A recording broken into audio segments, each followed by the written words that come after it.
ఈ రోజున ఒక మంచి కార్యక్రమానికి నాంది పలికిన తడువుగానే దేవుడు ఆశీస్సులు కూడా మనకు ఉన్నాయన్నట్టుగా, ముఖ్యంగా 26వ వార్డు. ఎందుకంటే 26వ వార్డును ఎన్నుకోవడానికి ప్రధానమైనటువంటి కారణం, కావలిలో 99 వార్డులుంటే ఒక్క ఈ వార్డులో వైసీపీకి 78 ఓట్లు మెజార్టీ వచ్చింది. చప్పట్లు కొట్టకూడదు, ఏడవాళ్ళ మనం. ఎందుకంటే ఇక్కడ అందరూ కూడా నాయకులే. వీళ్ళ స్థాయిలో వార్డులకు పనికిరావు, కానీ ఎక్కడెక్కడో తిరిగి ఏదో చించాలనుకుంటున్నారు. తమ్ముళ్ళు, అన్నలు, తెలియజేస్తున్నా, ఏడుండేది కావ్య. చూసుకుందాం. హైడ్రా స్టార్ట్ అయింది, కృష్ణారెడ్డి హైడ్రా స్టార్ట్ అయింది.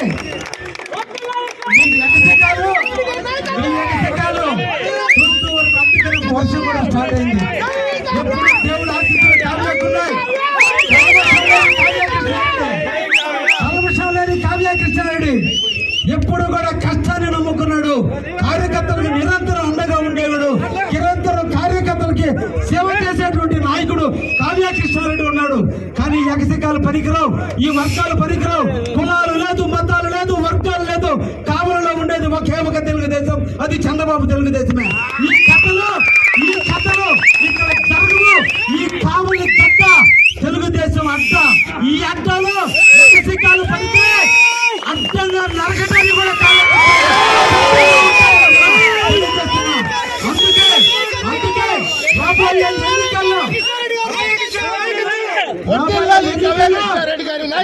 పలుకుతున్నా 26 వార్డు నుంచే వత్తినేని వెంకటేశ్వరుని, గంగినేని వెంకటేశ్వరుని ఇన్ఛార్జిగా పెడుతున్నా.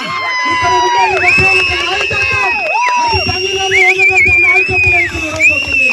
ఇక్కడ ఎవరైనా రావాలంటే గంగినేని వెంకటేశ్వర నాయకత్వంలోనే నా దగ్గరకు రావాలి. అది జరిగి తీరుతుంది. ఒకే నాయకత్వం కింద పనిచేస్తున్నాం. తెలుగుదేశం కార్యకర్తల అండదండలతో, బీజేపీ జనసేన కార్యకర్తలతో ఇక్కడ నడుస్తూ తప్ప ఇంటింటికి నాయకత్వం వహిస్తే కుదిరే ప్రసక్తే లేదని కూడా పార్టీకి అండగా ఉండాల్సిందే, పార్టీకి లాయల్గా ఉండాలి. ఎన్నో పోటీదారులు తెలుగుదేశానికి ఎన్నో పోటీ పడిన దొంగలు ఈ రోజు తెలుగుదేశం అంటున్నారే, ఇది ఎంతవరకు సమంజసం అని కూడా అడుగుతున్నా.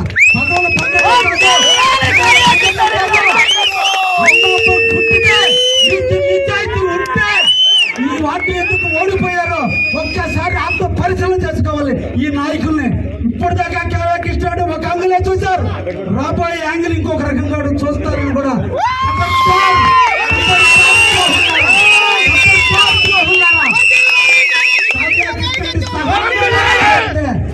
మీ అబ్బాయి తరం కూడా కాదని కూడా హెచ్చరిస్తున్నా.